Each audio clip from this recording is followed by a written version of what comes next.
Wanda chegou em casa bastante frustrada com a sessão que fizera. Se perguntava se Otávio houvera mesmo acreditado nela, diante das lembranças que vieram à tona. Quantas vezes ela mesma se questionava se tudo aquilo havia acontecido? Sim, afirmava. Estavam apenas camuflados dentro dela, para que ela se mantivesse dentro do sistema de abuso, porque acreditava que era merecedora de tudo quanto passara.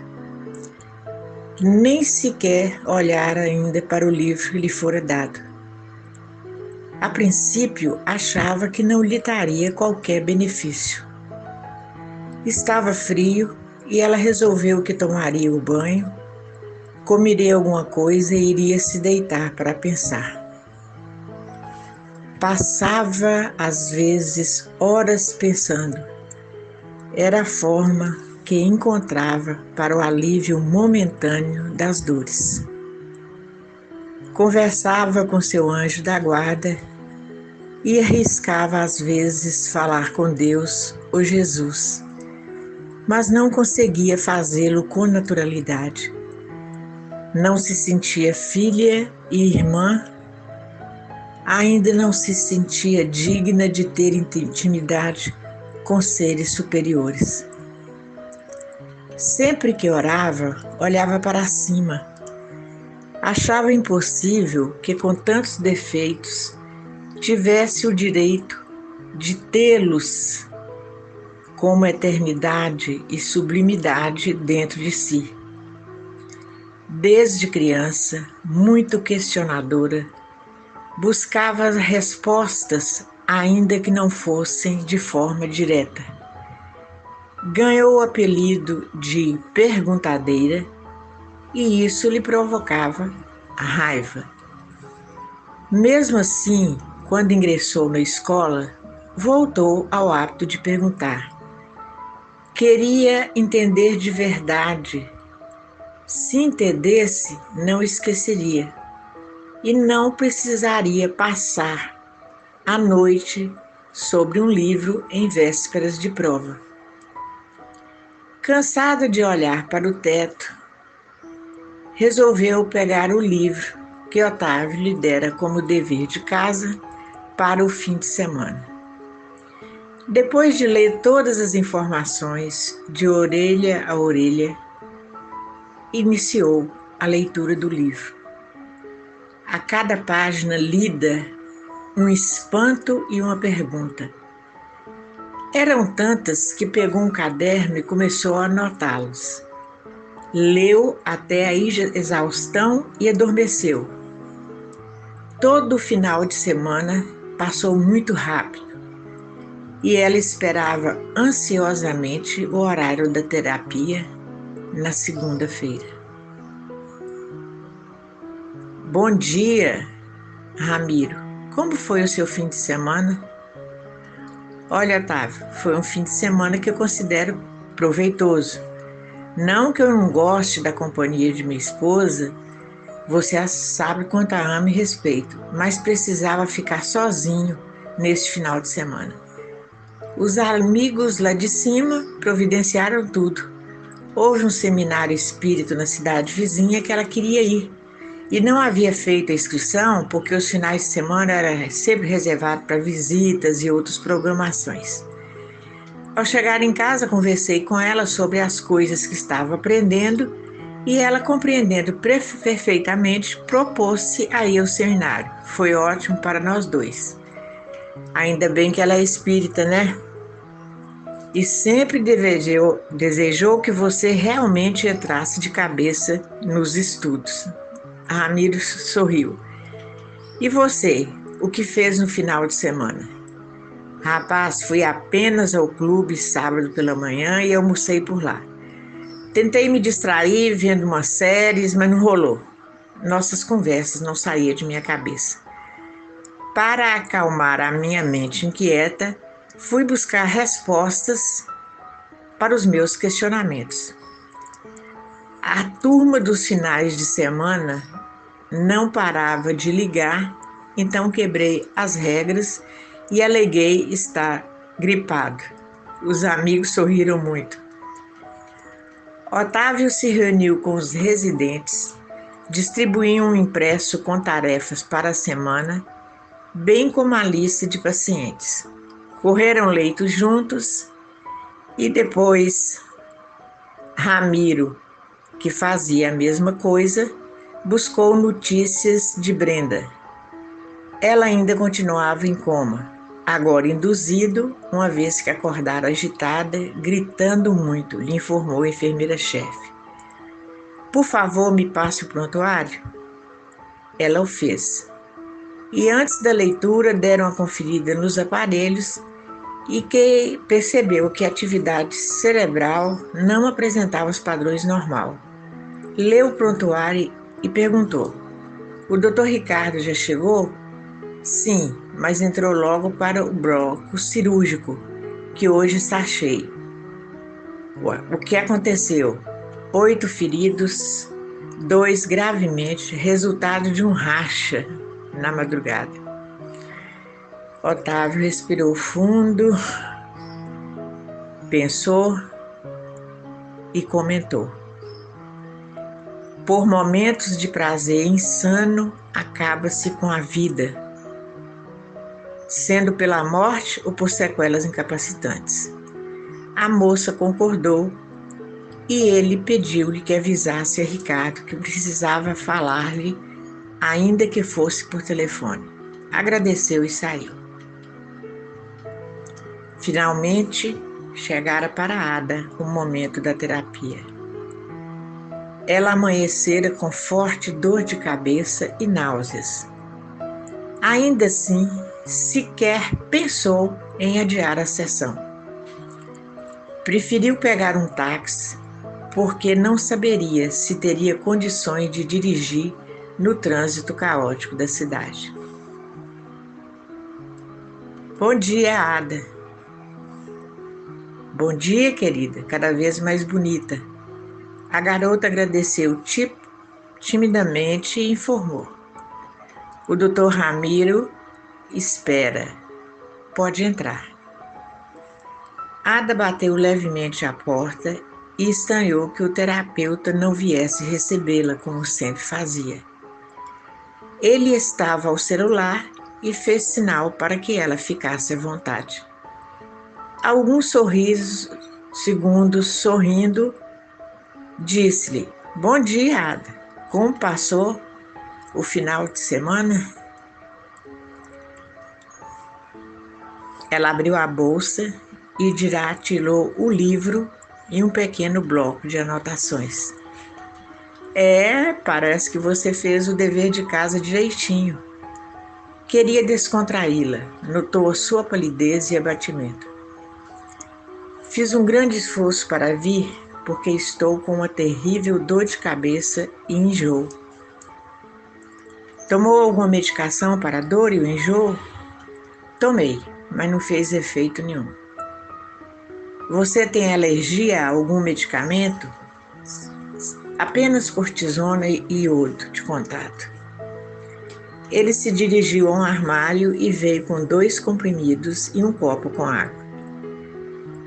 Tome esse medicamento. São 2 comprimidos que deverão ser colocados debaixo da língua até dissolver.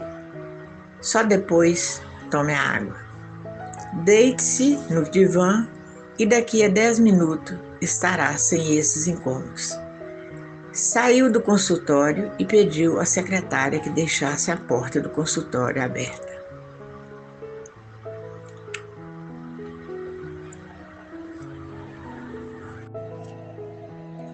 Nicolas resolveu ligar para Péricles. Afinal, estavam juntos naquele caso. Em verdade, estavam todos juntos nos 3 casos. Péricles, você não tem um tempinho para vir até aqui agora? Onde você está? Na ala dos consultórios. Sim, o que aconteceu? Aqui a gente conversa, ok? Enquanto esperava pela chegada do amigo, Nicholas se pôs a pensar com indignação como uma mãe pode ser assim abandonada. Uma mulher que passou a vida cuidando da família, se doou inteiramente, abriu mão da carreira de professora, que era seu grande sonho. Na verdade, abriu mão do direito de ser ela mesma, se dedicando a um narcisista maligno a quem os filhos seguiram em detrimento da mãe. Enquanto pensava, o seu coração se enchia de piedade e revolta. Não podia ver que tinha companhia. O irmão Sebastião ali estava acompanhado de alguns aprendizes da erraticidade que se preparavam para voltar à terra. Todos muito curiosos estavam ali para aprender na prática sobre os erros cometidos pela ingratidão. O mentor pousou os dedos nos lábios, convidando-os ao silêncio e atenção. E aí, cara, o que você manda? Sabe aquela senhora, Dona Ágata? Sim, você me falou sobre ela, nós conversamos na reunião. É sobre ela que quero falar. E com a ficha da paciente nas mãos, relatou o que a cuidadora havia contado. Isso é revoltante, disse Péricles, com tantos filhos e abandonada nesta situação. Se ainda fosse só o caso dela. É incrível como o mundo anda na contramão da evolução quanto a ser humano.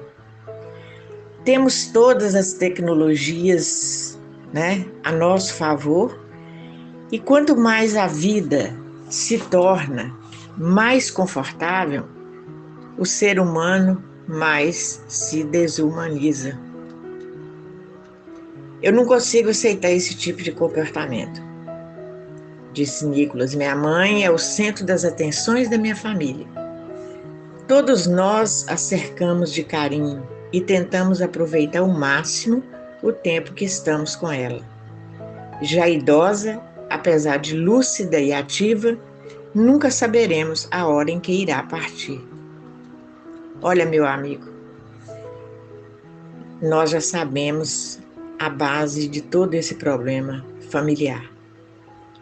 Um marido e pai narcisista exposto, um tirano frio, ela uma mãe submissa, que para servir o Senhor, narcisista, perverso, abriu mão do carinho e assistência aos filhos e que chegou ao ponto de aceitar de ser uma fábrica de filhos. Em verdade, ela até que gostaria de ter cuidado mais dos filhos, mas com um atrás do osso. E se dependesse dele, ela iria parir até morrer de exaustão. Esse era o desejo dele. Vai entender a cabeça de uma pessoa que só enxerga em preto e branco. Uma das características desse transtorno. Ele só entendia o sexo como fórmula de procriação. Um desejo mórbido de fazer explicitar que a mulher só serve para ter filhos e cuidar dele e da casa. Porque, na verdade, era vazio, frustrado e invejoso, como todos que sofrem dessa patologia. Na verdade, o sexo para o narcisista, exceção na fase inicial da relação, não é prazeroso para ele. À medida que o tempo passa, o contato físico é para eles uma formação de intimidade que eles não querem porque têm que partilhar o prazer. Eu fico pensando quanta necessidade há de mostrar às pessoas esse transtorno que para mim é pior que um câncer, porque destrói vidas, forma psicopatas e não existe ainda uma estatística que divulgue o volume de casos de pessoas destruídas, até que vão a óbito nas mãos desses seres reptilianos. É uma doença contagiosa, né? Quantas doenças têm raiz nos abusos sofridos pelas vítimas? Câncer, infartos, diabetes, AVC. Isso para citar algumas, porque, infelizmente, quando é diagnosticada uma doença, a preocupação é tratar a consequência e se cogitar uma causa. E como são contagiosas essas psicopatias. Em alto grau. Ainda bem que a maioria das pessoas que convivem nessas relações tóxicas não desenvolve essa patologia, apesar de sofrerem muito e de ficarem com sequelas, né? Afinal de contas, é uma doença contagiosa. Infelizmente, na família de Dona Ágata, pelo que eu pude analisar por amostra, todos os filhos a desenvolveram. Uns em menor ou maior grau e outros em graus extremos. Assim não fosse, teria pelo menos um ao lado dela. Precisamos conversar com Mário muito. Ele provavelmente nos dará uma terceira linha de compreensão. Duas, a ciência explica de forma insegura.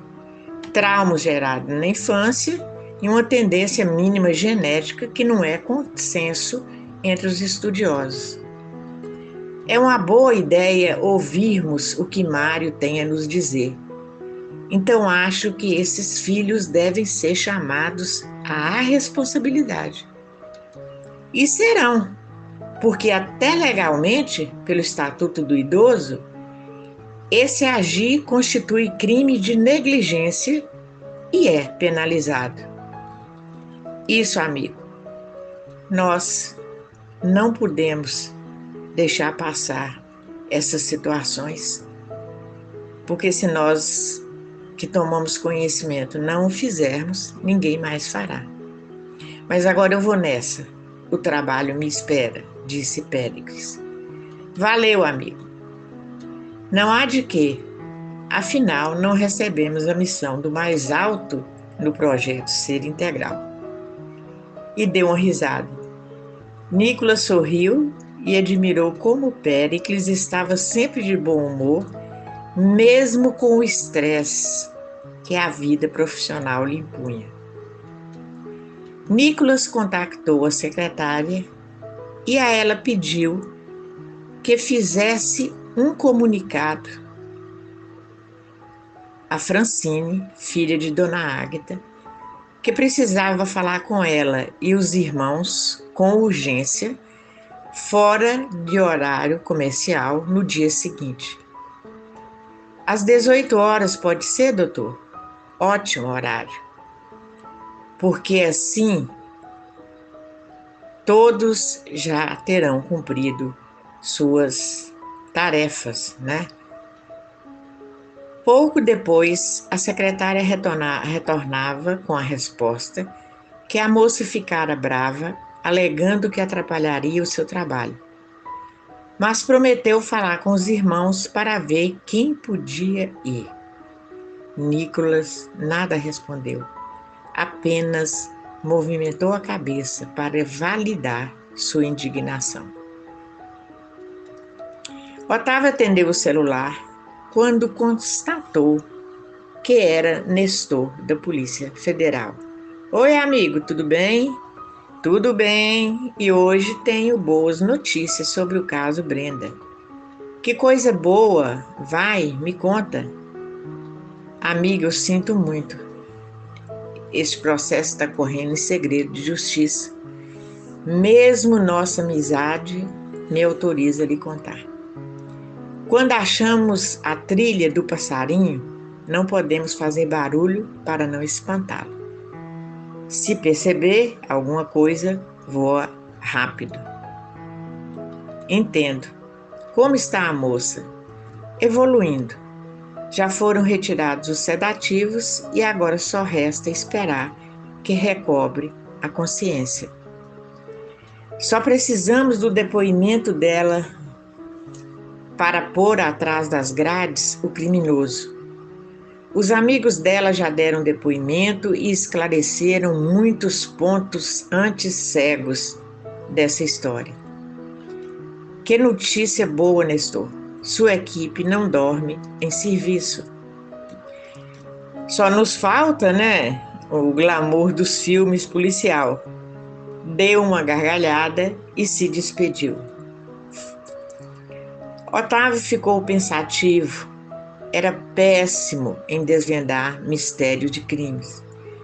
Lera muito Agatha Christie e jamais conseguira acompanhar a lógica do detetive Hercule Poirot. Só sabia quem era o culpado quando chegava à última página do livro. Na delegacia, Nestor comentou com Nara, chefe da equipe de perícia. Se ele soubesse o que nos contou o Cleiton, o motorista, era só somar 2 mais 2. A que ela respondeu: o pobre homem está apavorado com a possibilidade de ficar desempregado quando a solução deste caso vier à tona, considerou ela. Eu não acredito que Dr. Joaquim o dispensará. Afinal, ele apenas completou o quebra-cabeça. Todo o resultado da perícia, os depoimentos dos amigos de Brenda e as provas que foram coletadas já dariam para pedir a prisão preventiva. Eu sei que é sua a decisão e não minha, mas eu esperaria a garota acordar. Precisamos saber como tudo aconteceu para fechar o relatório. Aí sim, podemos pedir a prisão e o julgamento o mais rápido possível, uma vez que essa pessoa oferece perigo no convívio social. Você está certa, dona Nara. Sherlock Holmes de saia. Ela sorriu divertida e saiu. Eram 18 horas quando os filhos de dona Ágata chegaram ao consultório. Vinham em número de 3, que se apresentaram como Francine, Kael e Filipa. Tinham caras de poucos amigos, e a Filipa olhava para mim de braços cruzados, com um olhar debochado.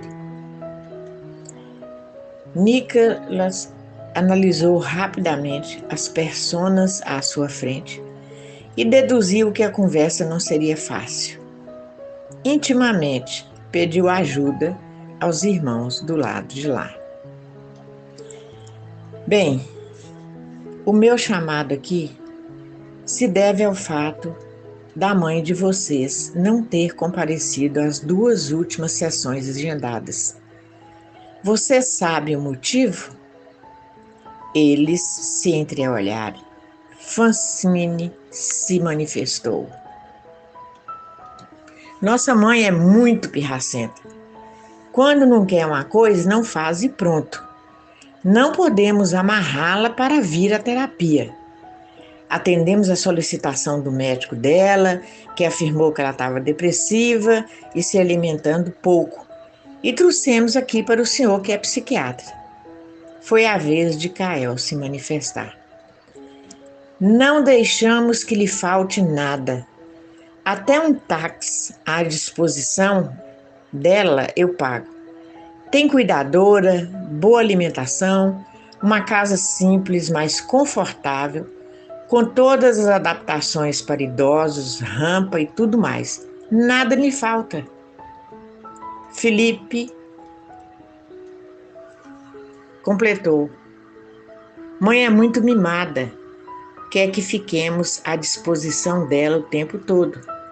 Todos nós temos nossas obrigações e aqui na cidade somos apenas 5. Um bom número, respondeu o doutor, levando em conta que grande parte das pessoas idosas tem 1 ou 2 filhos morando na mesma cidade. Bem, o Sr. Kael nos alegou que nada falta a ela. Com qual frequência o senhor a visita? Semanalmente? O homem estava rubro de raiva. Olha, doutor, o senhor não sabe com quem está falando. Sou o diretor executivo de uma empresa e empresário.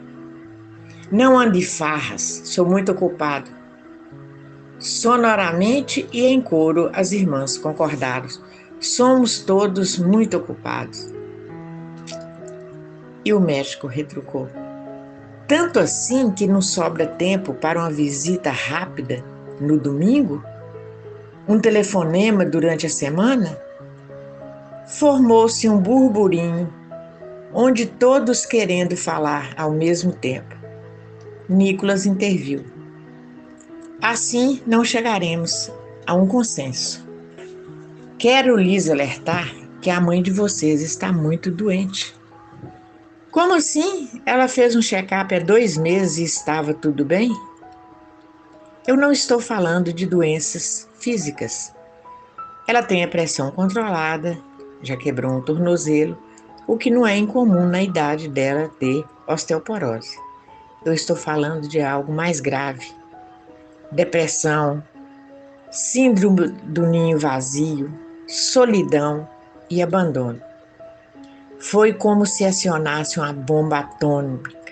Nicolas deixou que falasse ao mesmo tempo, se atropelassem e trocassem acusações.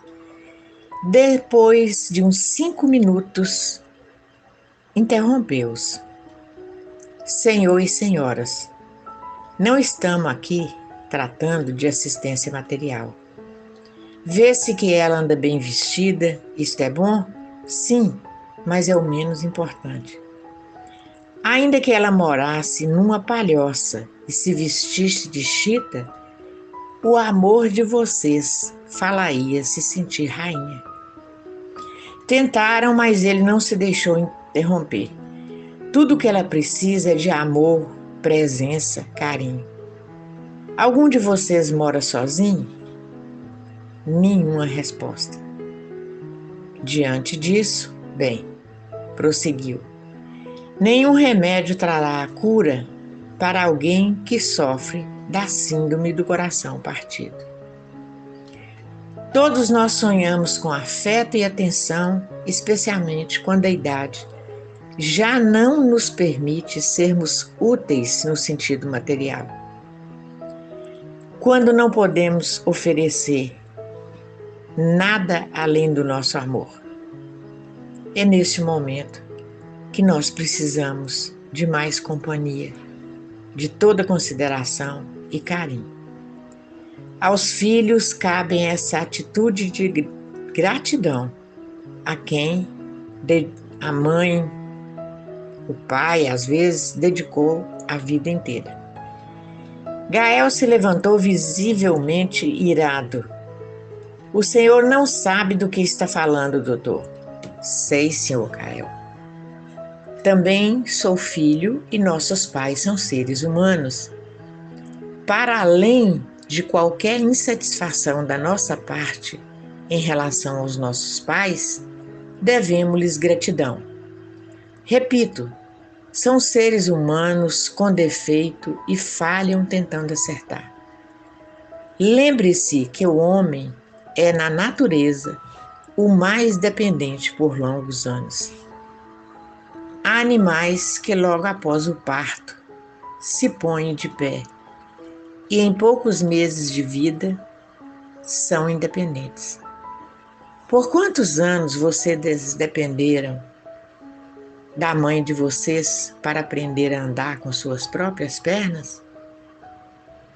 Vamos embora. convocou Caio aos irmãos. Não temos mais nada a fazer aqui. E com um sorriso irônico, perguntou: Quanto lhe devo, doutor? E ele, pacientemente, olhou nos olhos e respondeu: O senhor não me deve nada.